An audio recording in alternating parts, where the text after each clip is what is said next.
research question. Ayan siya. For example, in my Parang- case, I have this research. Ito yung mga research question ko. In your case, you have 7. In my case, I only have 3, but with, anong tawag dito? With, ano to? Nahiwalay lang. Para let's say, for example, ito, what is the level and then what is the extent? It is just written as research question 1, but A and B. In your research, you have it as research question 1, research question 2. Tama? Still with me, ladies and gentlemen, in relation to your research. Okay? And then, dito sa number 2, for the first one, letter A, I have the significant difference between considering 3 dimensions, group according to gender, marital status, and monthly salary. So, ito will be for variable A, and this will be for variable B. So, sige, gawin natin sa inyo. What is your research question? Research questions, number 1, what is the level? Tama? Tama? Level of your first variable. The second one, kanino na naman yan? What is the level of or extent or kung ano man ang minimeasure natin yung mean? Okay? That is for variable B. For number 3 is there a significant difference ng A sa 2 groups. Kaninong fan yan? Mas malakas sa boses ko. CJ. Lulakas.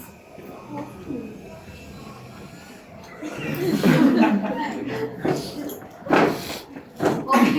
Number 4, is there a significant difference B, 2 groups? Tama ba? Nasusundan nyo? Ganyan yung pagkakastate ng research questions ninyo? Okay. Number 5, is there a significant difference of A, 3 groups? Number 6, is there a significant difference of variable B, 3 groups? And number 7, is there a significant relationship between A and B? Okay? I have to discuss this because this will now be your performance task until the end. Hindi na tayo magkikita until the 26. Ha? This is our last day. Next week na ulit tayo magkita 26. Next na magkikita tayo, presentation. Ala. Pasok daw ang 25 and 24. Mamay, pasok mo sa Walang 24, 25 wala. 23 ang wala. 23 wala, 24 hintayin natin, 25 hintayin natin. Mamay pasok. 24, 25. Sabi niya Final na yun. Hintayin natin.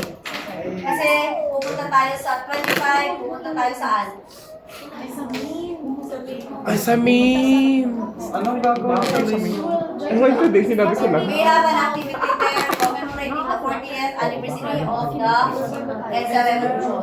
That's why I am not sure if we are going to meet on the 26th. O sige, mag-absent kayo, bahala kayo dyan. So if ever we will meet on the 26th, half day tayo, magkikita tayo. Pero kapag hindi na, sa 26th, no, sa 25. Pag hindi na, sa 26 na ang last day natin. Tapos depende pa kung anong day yan. Kapag day 2, hindi tayo magkikita. Ang last na lang, kasi 27 is your recollection. Ang next na meeting na lang natin is your thesis. Okay? Okay? Okay. Now, for all your submissions, ganito yung pagkakastate ng inyong research questions. Tama ba? Saan natin nakikita ito sa part ng research ninyo? Saan? Anong results hindi? Asan ang research question? Saan nakasulat? Introduction, di ba? Nasa chapter 1 yan. Introduction, statement of the problem. Ano yung parts ng inyong research? research question, methodology. O wala pa sa methodology ng chapter 2. Sa BOS. BOS is What is BOS? Ay, BOS. Yeah, background of the study. That's the introduction. That's chapter 1. Tama ba? Okay. So, where in your research will you find this one? Chapter 1. Tama? Tama? Okay. Now, okay na tayo doon.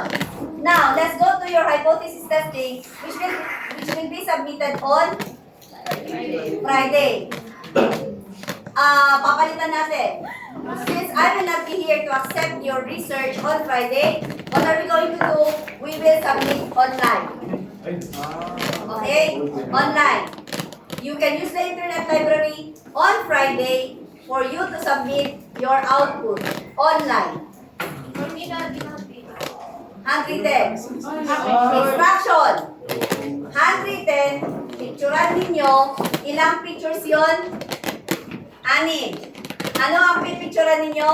The steps of hypothesis testing. Ano ang gagawin natin? First, you have your HON, HA. Diba? You have your research question number 1. Tama?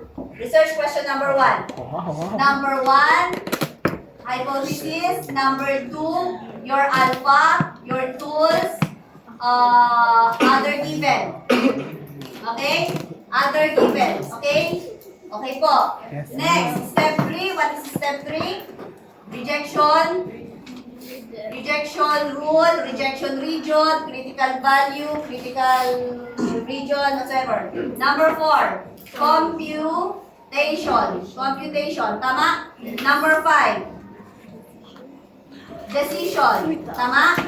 And then number 6, conclusion. Now, in your bond paper, handwritten, individual, handwritten.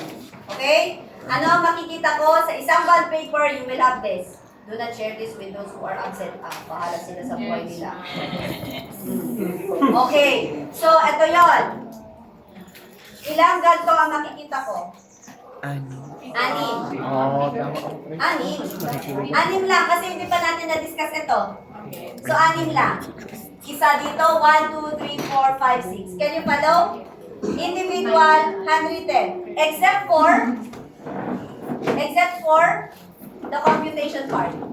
Yung computation part, pwedeng screenshot, ginukit ninyo doon sa print ninyo, whatsoever. Basta, ito lang ang hindi handwritten. All the others, handwritten. Submit it online.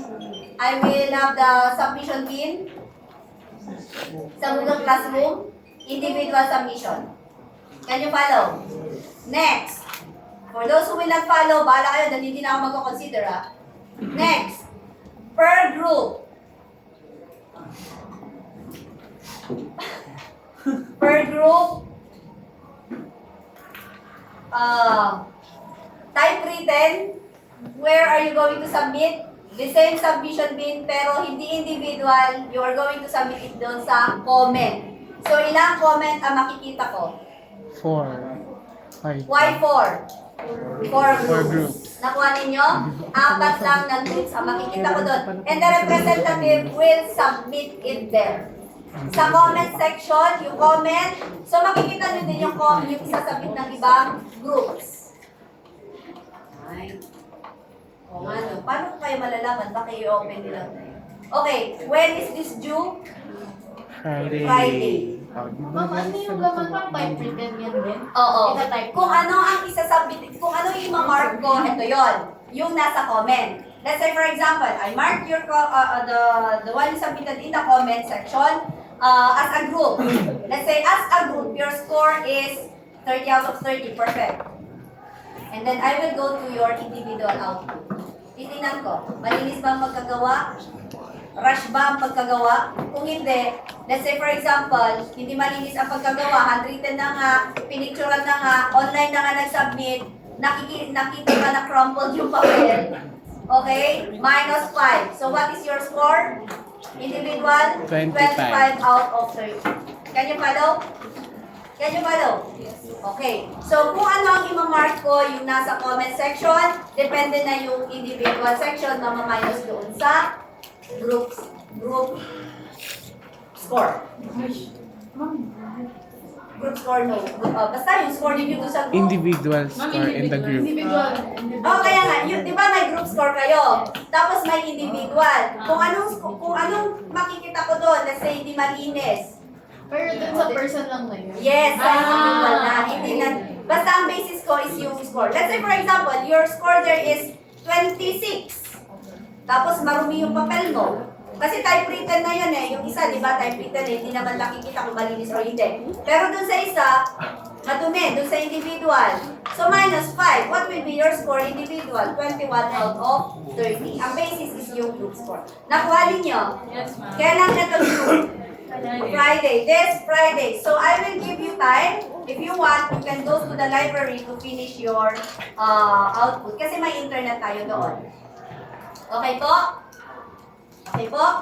Okay. Next. Now, why do we need to do this? Why do we need to do this? Because you will now have, okay, ano to? This will be your basis in completing now your data presentation.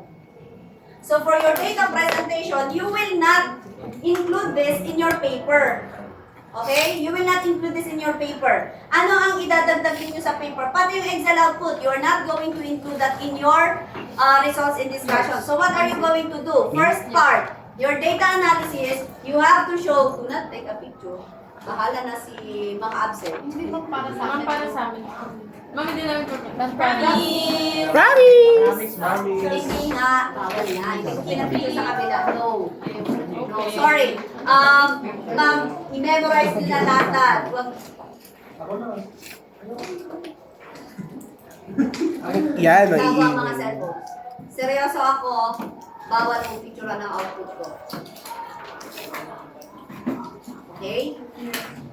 Hindi ko, I will not be sharing this sa drive or sa basta sa inyo, hindi. Kasi ang daming absent. Dito, tsaka sa kanila daming absent. Yan, disadvantage nila na hindi sila pumunta rito. Kung hindi nila naintindihan yung instruction ko ngayon, bahala sila sa buhay nila. Okay? O kayo na nandito, that is your advantage. But please do not take a picture because I know, once you took a picture of it, masishare na yan kahit nasabihin nyo sa akin na hindi nyo i-share. Meron at merong isa na masishare. Okay po?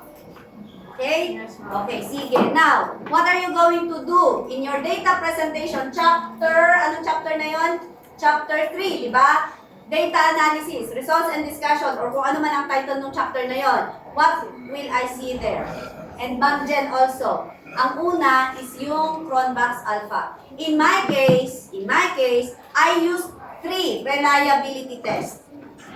So you don't need to have a table in here. You don't need to have a table number 1 kasi iisa lang ang ginamit ninyong reliability test. Ano yon? Cronbach's Alpha lang. So what are you going to do? You write it in statement or paragraph form. Okay, so anong gagawin ninyo? Paragraph form. Ang reliability test. Ito siguro pwede nyo picturean yung isusulat ko. So first, reliability test. How are you going to present this? Paragraph form. Okay? In paragraph. So paano nyo ilalagay? Okay. With the use of the Cronbach's Alpha, the value is equal to 0.97. It shows that the prepared questionnaire is highly reliable. Saan manggagaling ito? Sa inyong pilot testing. Okay? From the pilot testing. Next, you don't need to have a table kasi ako, I have 3 reliability tests to show the values of the 3 reliability tests. Pero kayo, isa lang.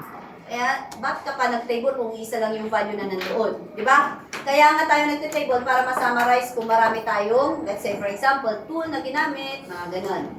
Okay? Next part, next paragraph, di ba? After na to tong paragraph na to. Next paragraph, you will now show the demographics. Your profile. Next one will be your demographic. Your descriptive, demographic. Profile. Ito na yung inyong, dito na ninyo ipapakita yung summary ng inyong respondents. So, ano ang basis ninyo dito? Yung nag-gather na data ninyo. Gather data. Table form, ang nire-require ko. Kung magre-require naman dyan ng graphical form, it's up to you to insert wherever. Okay? But for me, it's okay for a table form. And then after that, dun sa table form, okay, let's say for example, this one is table number 1. You have the title here. And then, meron ka ng table. So, in here, meron ka ng category or variable. category or variable or kung ano man ang nandiyan, this one is A and this one is B. Kung paano nyo nang ilagay yung inyong yung inyong respondents, hindi pala sorry. Ano lang pala to? Sex na male and female, strand na ABM, Qs, and STEM, or whatsoever na meron kayo dyan. And then you have the frequency and then you have the percentage. You follow that one. Okay? Real. So, ayan na yan. So, you have the frequency and then you have the percentage. And then, after ng table na to, lagay nyo na, di ba, after nyan, o meron na kayong paragraph form dito sa baba. Okay? Nasundan ninyo?